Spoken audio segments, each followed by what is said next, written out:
वन्दितु सौवसिद्धे ध्रुवमचलमनोवमं गदिं पत्ते भोच्छामि समयपाहुड मिनमोऽसुधकेवली भणिदम् नमः समयसाराय स्वानुभूत्या चकासते चिस्वभावाय भावाय सर्वभावांतरच्छिदे। अंतिम शासन नायक 1008 भगवान महावीर स्वामी की जय। द्वादशांगो श्रुतदेवी की जय। स्वाध्याय कक्ष संपेपर्यंत आपणा सर्वांना चतुर्विध आहाराचा त्याग असणार आहे। समयसार ग्रंथ आपण बघतो आहे आणि समयसार ग्रंथामध्ये आमचं प्रकरण सुरू आहे की हा आत्मा दर्शन ज्ञान चारित्रामध्ये स्थित आहे।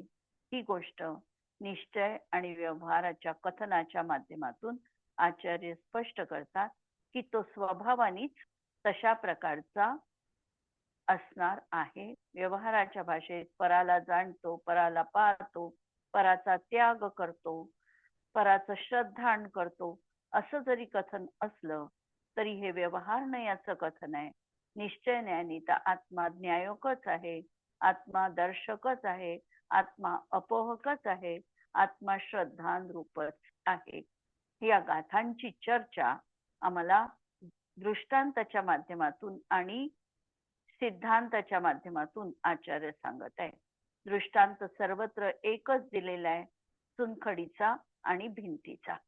आणि हा दृष्टांत आम्ही दुसऱ्या नंबरचा दृष्टांत बघत होतो की चुनखडी दर्शकाच्या रूपाचा दृष्टांत आम्ही बघणार आहोत।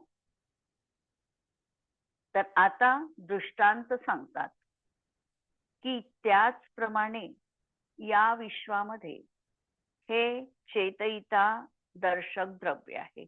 ज्याप्रमाणे चुनखडी स्वभावाने परिपूर्ण अशी वस्तू आहे, त्याप्रमाणे आत्मा देखील स्वभावाने परिपूर्ण चेतन रूप असं तत्व आहे आणि ते दर्शक तत्व आहे। ते दर्शन गुण स्वभावाने परिपूर्ण तत्व आहे। या ठिकाणी दर्शनाची प्रधानता असल्यामुळे दर्शन गुण इथे घेतलेला आहे आणि या ठिकाणी दर्शन या शब्दाचा अर्थ श्रद्धा न लावता अवलोकन, जी दर्शन गुण आहे तो घ्यायचा आहे। ज्ञान होण्यापूर्वीचा जो दर्शन गुण तो या ठिकाणी अभिप्रेत आहे। व्यवहाराने पुद्गलादी परद्रव्य त्याचे दृष्ट आहे। आम्ही काय बघितलं हे म्हणणं देखील आमचं ज्ञान आहे। मी अमुक वस्तू बघितली असं जे आम्ही म्हणतो हे दर्शन नाही, ही गोष्ट लक्षात घ्यायची आहे। ते चक्षु इंद्रियांनी होणारं ज्ञान आहे।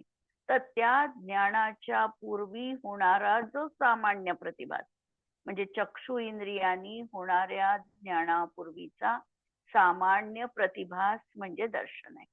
आणि या दृष्टीने दर्शन पाहिलं तर पाचही इंद्रियांनी दर्शन होणार आहे।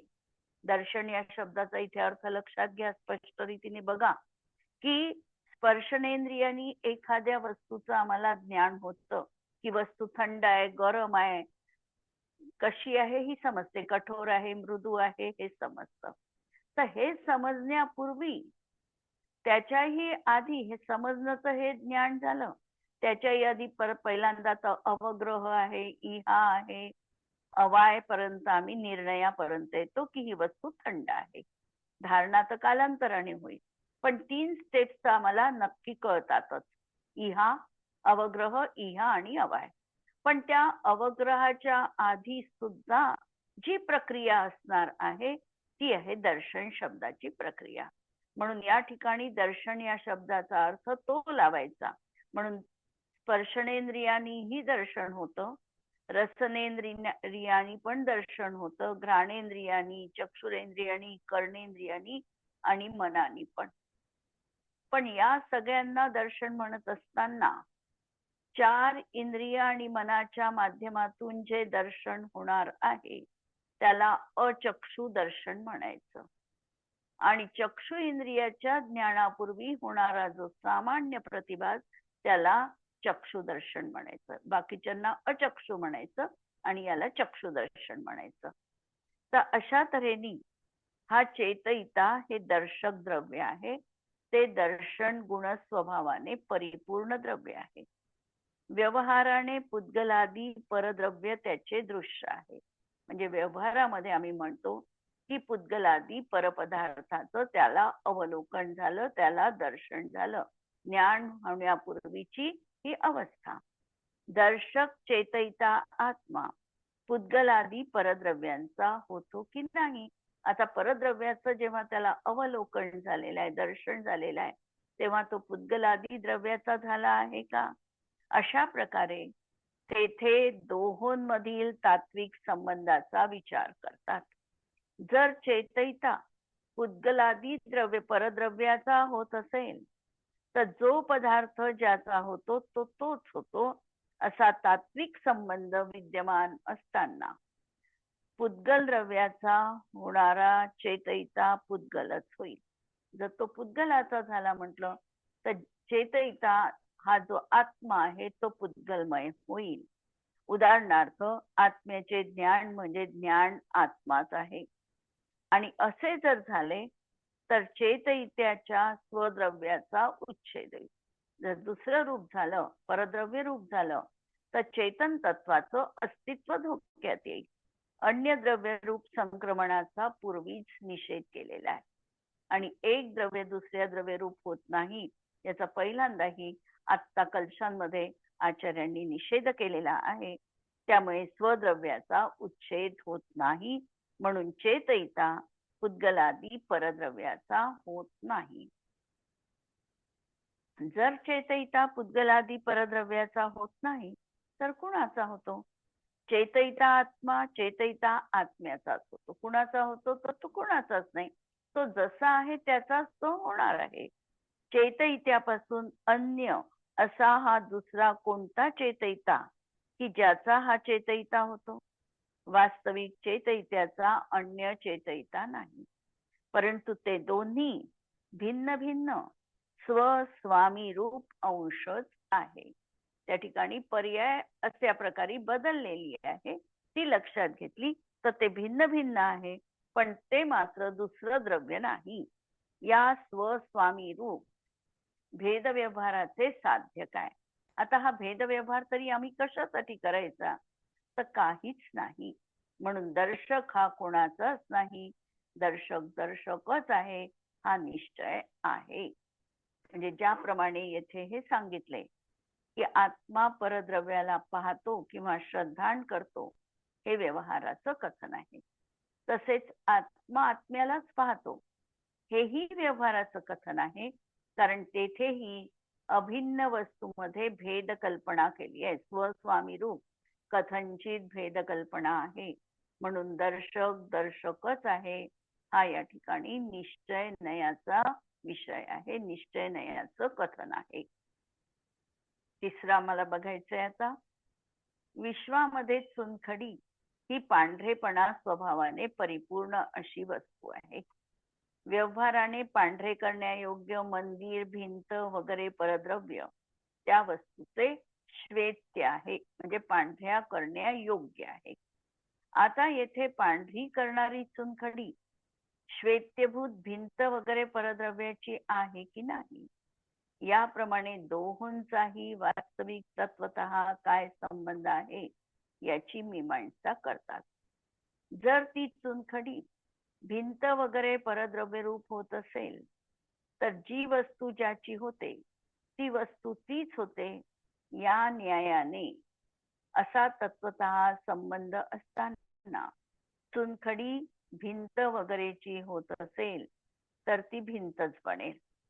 जसे ज्ञान आत्म्याचे असल्याने ज्ञान म्हणजे तत्वतः आत्माच आहे असे जर झाले तर चुनखडीच्या स्वद्रव्यपणाचा उच्छेद होईल.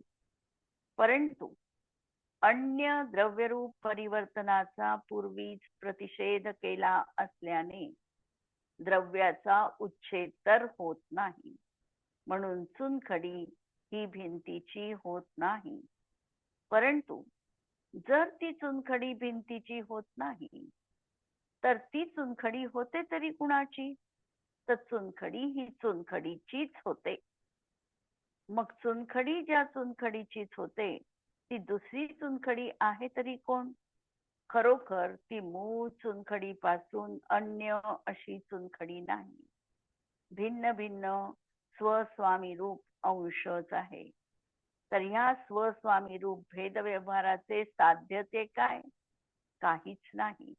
म्हणून चुनखडी कुणाचीच होत नाही. चुनखडी ही चुनखडीच आहे, हा निश्चय सिद्धांत आहे. आता हा दृष्टांत दिला आचार्यांनी. आता सिद्धांत सांगतात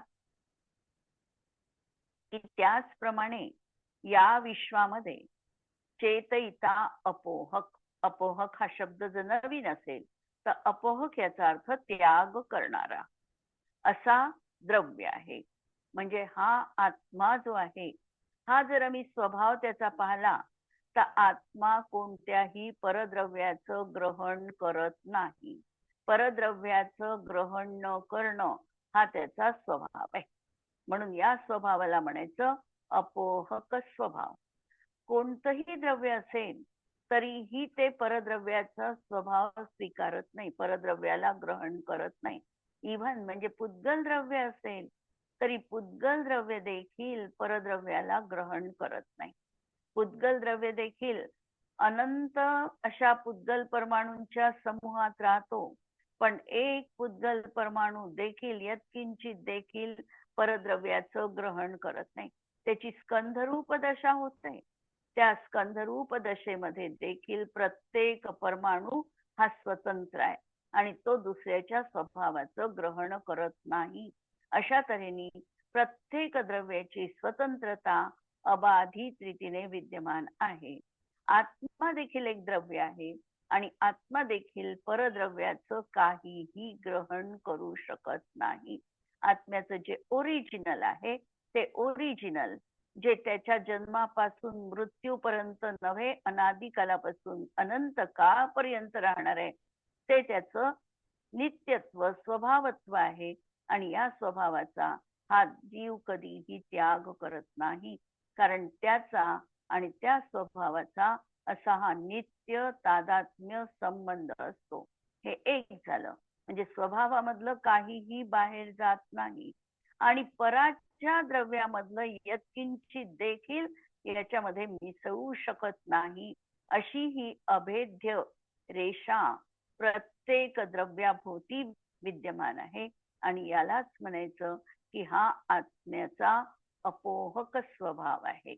स्वद्रव्याचं तो त्याग करत नाही आणि पराचं ग्रहण करत नाही असा हा अपोहक स्वभाव आहे.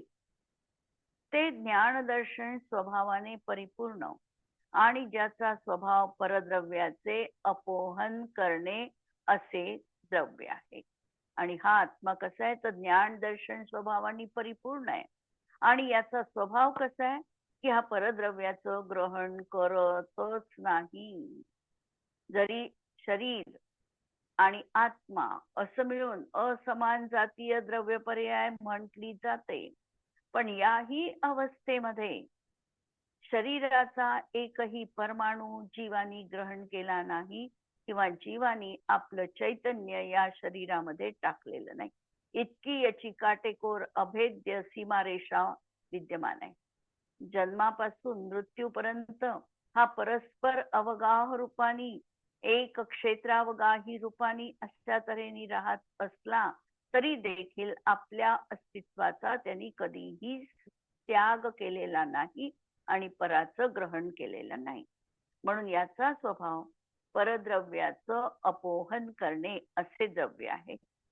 पुद्गलादी परद्रव्य त्याज्य आहे. आता पुद्गलादी परद्रव्य हे निसर्गतः सोडण्यायोग्य आहे, कारण हे जीवानी ग्रहण पण केलं नाहीये आणि सोडलं हा म्हणणं पण गैर आहे. पण ज्या व्यवहारनयाने आम्ही म्हणतो की हे मी परद्रव्य ग्रहण केलं आहे त्याच व्यवहारनयाने आम्ही त्याचा त्याग पण म्हणणार आहे. म्हणून परद्रव्य त्याज्य आहे, सोडण्यायोग्य आहे. आता त्याजक सोडणार कोण तर त्याजक म्हणजे आत्मा. त्याजक चेतयिता आत्मा हा त्याज्यभूत पुद्गलादी परद्रव्याचा होतो की नाही. म्हणून हा आत्मा ज्याला सोडला आहे अशा परद्रव्याचा होतो की नाही, अशा प्रकारे येथे दोहोंमधील तात्विक संबंधाचा विचार करतात. जर चेतयिता पुद्गलादी परद्रव्याचा होत असेल तर जो पदार्थ ज्याचा होतो तो तोच होतो असा तात्विक संबंध विद्यमान असताना पुद्गल द्रव्याचा होणारा चेतयिता पुद्गलच होईल. उदाहरणार्थ ज्ञान आत्म्याचे आहे म्हणजे ते आत्माच आहे. आणि असे झाले तर चेतयित्याच्या स्वभावाचा उच्छेद होईल. अन्य द्रव्यरूप संक्रमणाचा पूर्वीच निषेध केलेला आहे. पण आम्ही तर पहिल्यांदाच सांगितलंय की आपलं द्रव्य त्याचा स्वभाव कधीही सोडत नाही. त्यामुळे स्वद्रव्याचा उच्छेद होत नाही. म्हणून चेतयिता पुद्गलादी परद्रव्याचा होत नाही. जर चेतयिता पुद्गलादी परद्रव्याचा होत नाही तर कुणाचा होतो? तर चेतयिता आत्मा चेतयिता आत्म्याचाच होतो. चेतयित्यापासून अन्य हा असा दुसरा कोणता चेतयिता आहे की ज्याचा चेतयिता होतो? तर वास्तविक अन्य चेतयिता आत्मा नाही, परंतु ते दोन्ही भिन्न भिन्न स्वस्वामी रूप अंशच आहे. या स्वस्वामी रूप भेद व्यवहाराचे साध्य काय? काहीच नाही. म्हणून अपोहक हा कुणाचाच नाही, अपोहक अपोहकच आहे हा निश्चय आहे. म्हणून अपोहक हा कुणाचाच नाही, म्हणजे हा काहीही सोडू शकत नाही, पराचं घेतही नाही आणि पराला सोडू पण शकत नाही, असा याचा स्वभाव आहे.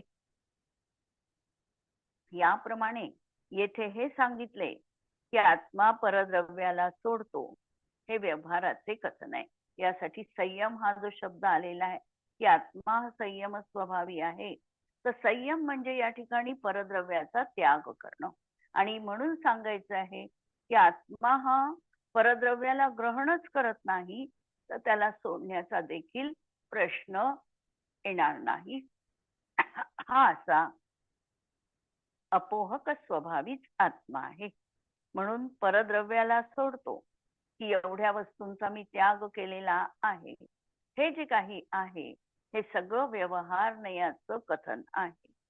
म्हणून आत्मा परद्रव्याला सोडतो हे व्यवहाराचं कथन आहे आणि आत्मा आत्म्याला सोडतो हेही व्यवहाराचं कथन आहे. म्हणजे आत्मा स्वभावाने परद्रव्य ग्रहण करू शकत नाही, त्यांनी ते सोडलेलंच आहे. आत्म्याने परद्रव्याला सोडलेलंच आहे, हेही कथन व्यवहार नयाचंच असणार आहे. कारण तेथेही एका वस्तूमध्ये स्वस्वामी रूप कथनचित अंशकल्पना आहे. म्हणून शेवटी निश्चयने म्हणेल की अपोहक म्हणजे आत्मा अपोहकच आहे. हा निश्चयाचा विषय आहे, कथन आहे.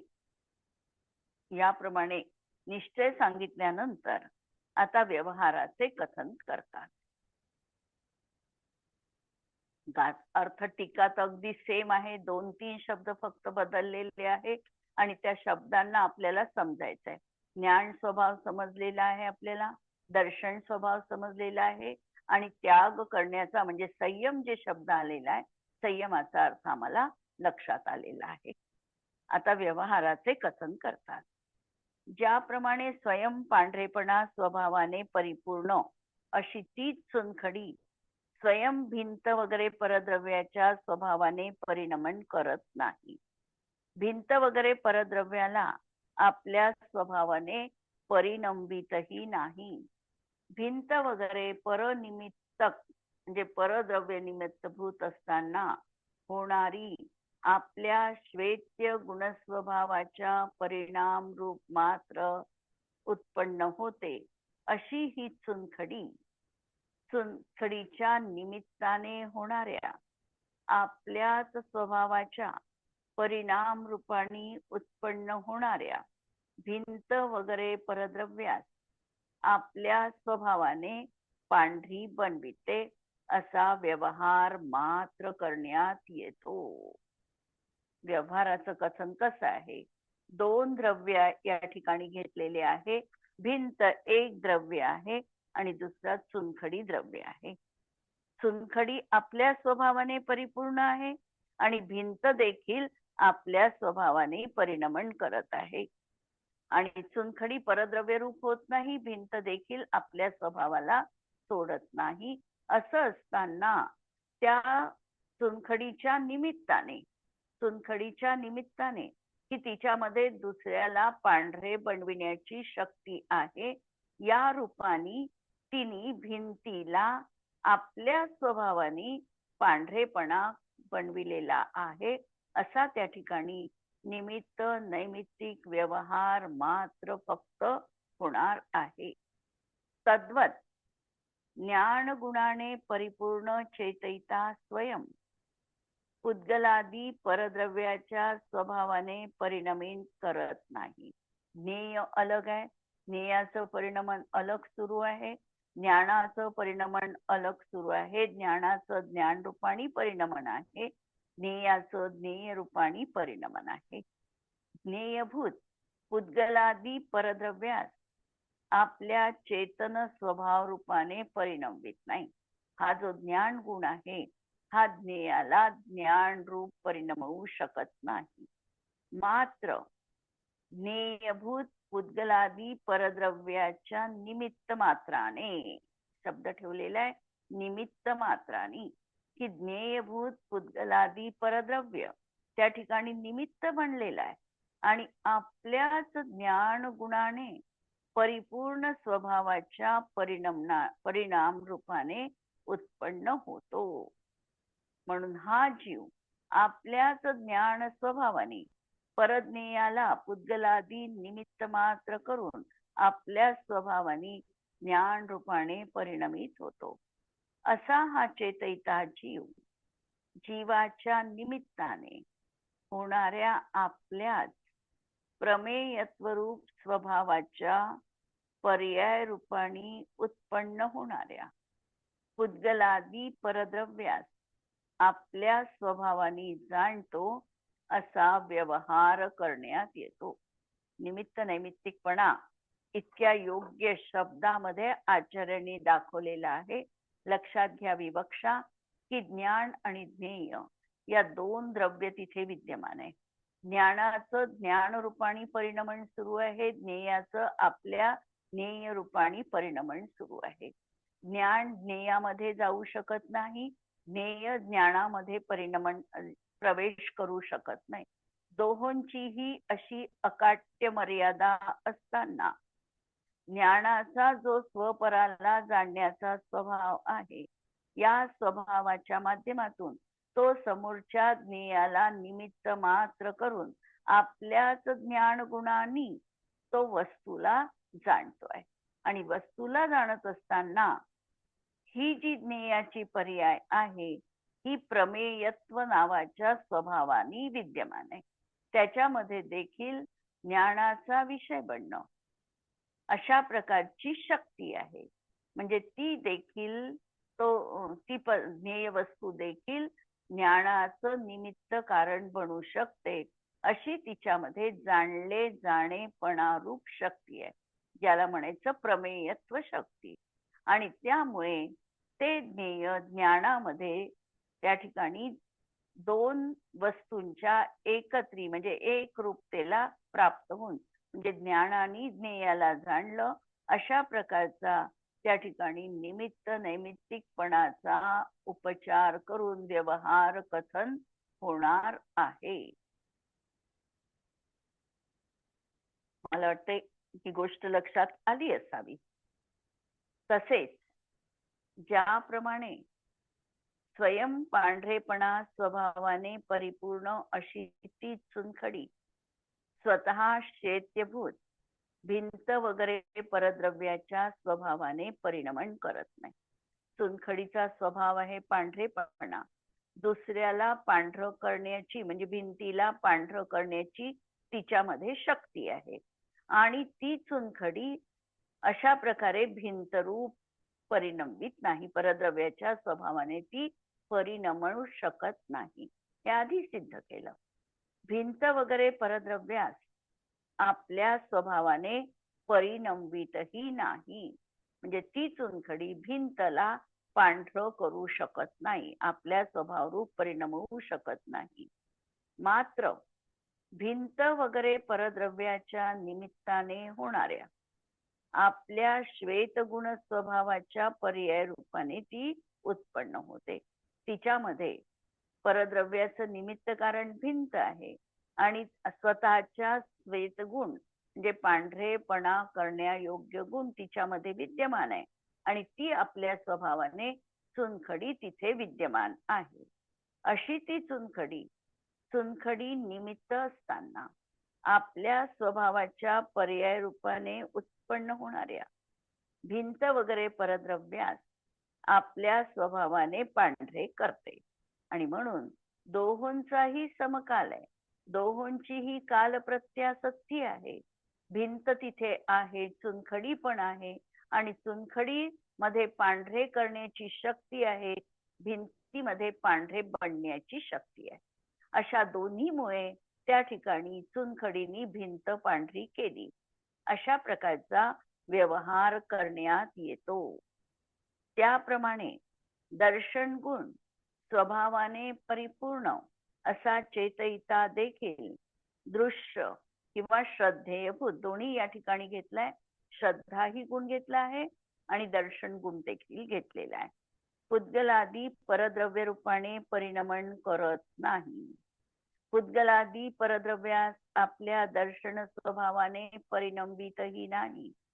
मात्र पुद्गलादी परद्रव्याच्या निमित्ताने होणाऱ्या आपल्या दर्शन गुणाने परिपूर्ण स्वभावाच्या पर्याय रूपानेच उत्पन्न होतो. पण हा जो दर्शन गुण आहे, हा दर्शन गुण देखील परद्रव्याच्या निमित्ताने स्वतःमध्ये आपल्या दर्शन पर्याय रूपाने उत्पन्न होतो. असा दर्शक श्रद्धान करणारा चेतयिता जीवाच्या निमित्ताने होणाऱ्या आपल्या स्वभावाच्या पर्याय रूपाने उत्पन्न होणाऱ्या पुद्गल द्रव्यास आपल्या स्वभावाने पाहतो, श्रद्धान करतो, असा व्यवहार करण्यात येतो. आणि हा देखील परद्रव्याचा होत नाही, तरी देखील परद्रव्याच्या निमित्ताने याचा श्रद्धा गुण किंवा अवलोकन गुण त्या ठिकाणी निमित्त मात्र करून आहे. अशा प्रकारचा निमित्त नैमित्तिकपणाचा उपचार तिथे संभवनीय आहे किंवा असा उपचार केला जातो. आणि म्हणून हा जीव परद्रव्यास पाहतो किंवा परद्रव्याचं श्रद्धान करतो, असा व्यवहार केला जातो. पहिल्या याच्यात जाणतो असा व्यवहार केला होता, इथे आता दर्शन करतो म्हणजे अवलोकन करतो किंवा श्रद्धान करतो, असा व्यवहार करण्यात येतो. आणि तिसऱ्या तऱ्हेचा अपोहनाच्या बाबतीत व्यवहार सांगतात. तसेच ज्याप्रमाणे श्वेत्य गुण स्वभावाने परिपूर्ण अशी तीच चुनखडी श्वेत्यरूप भिंत वगैरे परद्रव्य रूपाने स्वयं परिणमीन करत नाही. भिंत वगैरे परद्रव्या आपल्या स्वभाव रूपाने परिणमितही नाही. तिचा तो स्वभाव आहे की ती परद्रव्य रूपाने परिणमन करत नाही, भिंत रूपाने ती परिणमन करत नाही आणि भिंत वगैरे परद्रव्याला आपल्या स्वभाव रूपाने पण परिणमित नाही. मात्र भिंत वगैरे परद्रव्याच्या निमित्ताने होणाऱ्या आपल्या श्वेत गुण स्वभावाच्या पर्याय रूपाने मात्र उत्पन्न होते. अशी ती चुनखडीच्या निमित्ताने होणाऱ्या आपल्या म्हणजे भिंत वगैरे परद्रव्याच्या स्वभावाच्या पर्याय रूपाने होणाऱ्या भिंत वगैरे परद्रव्यास आपल्या स्वभावाने पांढरे बनविते, असा व्यवहार करण्यात येतो. तद्वत चेतयिता आत्मा ज्ञान दर्शन गुणांनी परिपूर्ण आणि परद्रव्याचे अपोहन करणे अशा स्वभावाचा आहे. तो स्वयं त्याज्यभूत पुद्गलादी परद्रव्य रूपाने परिणमन करत नाही. पुद्गलादी परद्रव्यास आपल्या स्वभाव रूपाने परिणमवितही नाही. आणि पुद्गलादी परद्रव्याच्या निमित्ताने होणाऱ्या आपल्याच ज्ञान दर्शनाने परिपूर्ण आणि परद्रव्याच्या अभावरूप आपल्याच स्वभावाच्या चारित्राच्या पर्याय रूपाने उत्पन्न होतो. परद्रव्याचा अभाव म्हणजे परद्रव्याचा त्यांनी त्याग, अशा स्वभाव रूपाने म्हणजे चारित्र अंशाने म्हणजे संयमाने तो उत्पन्न होतो. तो चेतयिता जीवाच्या निमित्ताने होणाऱ्या आपल्याच स्वभावाच्या पर्याय रूपाने उत्पन्न होणाऱ्या पुद्गलादी परद्रव्यास आपल्या स्वभावाने सोडतो, त्यागतो, असा व्यवहार करण्यात येतो. आणि म्हणून हा पुद्गलादी परद्रव्याला यांनी सोडलं किंवा हा स्वभावाने त्याग केला, अशा प्रकारचा नैमित्तिक उपचार करून व्यवहार कथन त्या ठिकाणी म्हटल्या जातो. अशा प्रकारच्या आत्म्याच्या दर्शन ज्ञान चारित्र स्वभावाबाबत निश्चयाने आणि व्यवहाराने कथन करण्यात येते. असेच अन्य सर्व पर्याय धर्माबाबत समजावे. दोन तऱ्हेचा स्वभाव द्रव्यामध्ये असतो. एक असतो त्याचा द्रव्य स्वभाव आणि एक आहे त्याचा पर्याय स्वभाव. जेव्हा पर्याय स्वभाव पाहण्यात येतो त्यावेळेला त्या वस्तूमध्ये पर्याय रूपाने तशी परिणमण्याची योग्यता असते. जसं जीवामध्ये जेव्हा आम्ही स्वभाव पाहतो तेव्हा स्वभाव सांगतो की ज्ञान दर्शन स्वभावी आत्मा आहे. पण परद्रव्याच्या म्हणजे कर्मोदयाच्या निमित्ताने जीव द्रव्य आपल्या पर्यायगत स्वभावाने रागादी रूप परिणमतं. अशा वेळेला निमित्त नैमित्तिक संबंध होतो. या ठिकाणी भिंत आणि चुनखडीचं जर आपण उदाहरण घेतलं तर या ठिकाणी आम्ही म्हणू शकतो की चुनखडी वास्तविकतः चुनखडी रूपाचीच आहे, परंतु भिंतीमध्ये देखील चुनखडीच्या निमित्ताने पांढरे बनण्याची योग्यता आहे. हा त्यांचा पर्याय स्वभाव आहे. द्रव्य स्वभाव एकमेक परिणाम होऊ शकत नाही, हा द्रव्य स्वभाव, आणि एकमेकांच्या निमित्ताने एकमेक होणं हा त्यांचा पर्याय स्वभाव आहे. आणि या पर्याय स्वभाव असल्यामुळे त्या ठिकाणी असा निमित्त नैमित्तिकपणाचं कथन केल्या जातं. म्हणून आत्म्याच्या ज्ञान दर्शन चारित्र स्वभावाबाबत निश्चयानी आणि व्यवहारांनी कथन करण्यात येते. असेच अन्य सर्व पर्याय धर्माबाबत समजावे. म्हणजे पर्याय धर्म जो आहे हा थोडासा त्या रूपाने परिणाम होऊ शकतो, म्हणजे परिणमतो निमित्त नैमित्तिक संबंध रूपाने, आणि म्हणून त्याला तशा प्रकारचं कथन व्यवहाराच्या भाषेमध्ये करण्यात येतं. म्हणून याच्यावरून आम्हाला एक सिद्धांत नक्की समजायचा आहे की आत्म्याचा स्वभाव जो आहे हा ज्ञान दर्शन चैतन्य रूप परद्रव्याचं ग्रहण न करणारा हा त्याचा स्वभाव आहे. परंतु स्वभावामध्ये हा जीव आपला परिणाम सोडून परद्रव्याचं ग्रहणही करतो, म्हणजे हा त्याचा पर्याय स्वभाव असणार आहे. म्हणून त्या ठिकाणी निमित्त नैमित्तिकपणाचा व्यवहार संभवतो. शुद्ध नयाने आत्म्याचा स्वभाव एक चेतना मात्र आहे. जाणणे, पाहणे, श्रद्धान करणे, निवृत्त होणे इत्यादी त्याचेच परिणाम आहे. निश्चय नयाने तर आत्म्याने परद्रव्यास जाणले, पाहले, त्यागले वगैरे अशा प्रकारे आत्म्याला परद्रव्याचा न्यायक, दर्शक किंवा अपोहक म्हणता येत नाही. कारण निश्चयाने आत्म्याचा आणि परद्रव्याचा काहीही संबंध नाही. आत्मा ज्ञेयभूत, दृश्यभूत किंवा त्याज्यभूत परद्रव्य रूपाने परिणमतही नाही आणि परद्रव्याला आत्मरूप देखील करत नाही. तो स्वयं स्वभावाने न्यायक, दर्शक किंवा अपोहक आहे. हा स्वभाव निमित्तभूत ज्ञेयादी परद्रव्यांनी आत्म्यामध्ये उत्पन्न केल्या नाही. तसेच भाव्य, भावक, परिणाम, परिणामी असाही भेद करणे हा व्यवहार आहे. कारण भाव आणि भाव करणारा, भाव्य आणि भावक, भाव्य म्हणजे भाव आणि भावक म्हणजे भाव करणारा, यामध्ये तत्वतः काहीच भेद नाही. कारण ही एकच वस्तू आहे. भावक कोण? तर आत्मा भावक, आणि ते परिणाम त्याचे जे आहे ते त्याचं भाव्य. म्हणून अशा प्रकारचा त्यामध्ये काहीही भेद म्हणता येत नाही. वस्तुतः ते एकच आहे. तथापि असा व्यवहार आहे. व्यवहाराने आत्म्याला परद्रव्याचा ज्ञाता, दर्शक, अपोहक म्हणण्यात येते. कारण परद्रव्य आणि आत्मा यामध्ये निमित्त नैमित्तिक भाव आहे. ज्ञानादी भावांना परद्रव्य निमित्त आहे. म्हणून व्यवहारी जन म्हणतात की आत्मा परद्रव्याला जाणतो, पाहतो, त्यागतो वगैरे. निश्चय नये आणि व्यवहार नयेची मान्यता आणि त्याचं विशेष स्पष्टीकरण या गाथांमध्ये आम्हाला पाहायला मिळतं. परत थोडी उद्याला चर्चा करून आपण पुढे जाऊ.